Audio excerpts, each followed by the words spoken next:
एक समय की बात है। भगवान गौतम बुद्ध एक गांव में धर्म सभा को संबोधित कर रहे थे। लोग अपनी विभिन्न परेशानियों को लेकर उनके पास जाते और उनका हल लेकर खुशी खुशी वहां से लौट आते। उसी गांव के सड़क किनारे एक गरीब व्यक्ति बैठा रहता था। महात्मा बुद्ध के उपदेश शिविर में वह आने जाने वाले लोगों को बहुत ही बड़े ध्यान से देखता। उसे बड़ा आश्चर्य होता कि लोग अंदर तो बड़े दुखी चेहरे लेकर जाते हैं, लेकिन जब वापस आते हैं तो बड़े खुश और प्रसन्न दिखाई देते हैं। उस गरीब को लगा कि क्यों ना वो भी अपनी समस्या को भगवान गौतम बुद्ध के समक्ष रखे।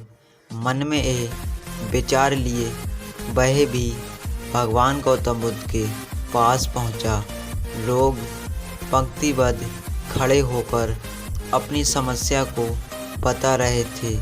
जब उसकी बारी आई तो उसने सबसे पहले महात्मा बुद्ध को प्रणाम किया और फिर कहा, भगवान, इस गांव में लगभग सभी लोग खुश और समृद्ध हैं, फिर भी मैं ही गरीब क्यों हूँ। इस पर उन्होंने मुस्कुराते हुए कहा, तुम गरीब और निर्धन इसलिए हो क्योंकि तुमने आज तक किसी को कुछ दिया ही नहीं।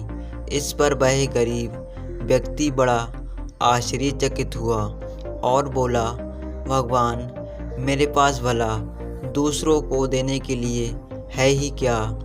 मेरा तो स्वयं का गुजारा बहुत मुश्किल से हो पाता है। लोगों से भीख मांगकर अपना पेट भरता हूँ। भगवान गौतम बुद्ध कुछ देर शांत रहे, फिर बोले, तुम बड़े अज्ञानी हो।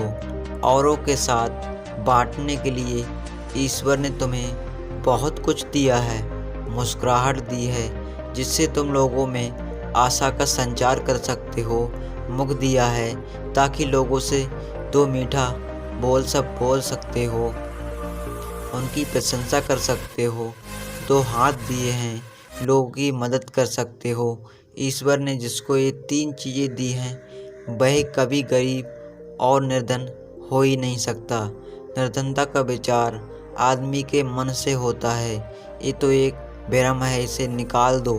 कभी भी मन में निर्धनता का भाव उत्पन्न न होने दो। गरीबी और अपने आप दूर हो जाएगी। भगवान बुद्ध का संदेश सुनकर उस आदमी का चेहरा चमक उठा और उसने उस उपदेश को अपने जीवन में उतारा, जिससे वह फिर कभी दुखी नहीं हुआ। दोस्तों, आज हम इस कहानी से सीख लिया है कि हम अपने मन से गरीबी सोच लेते हैं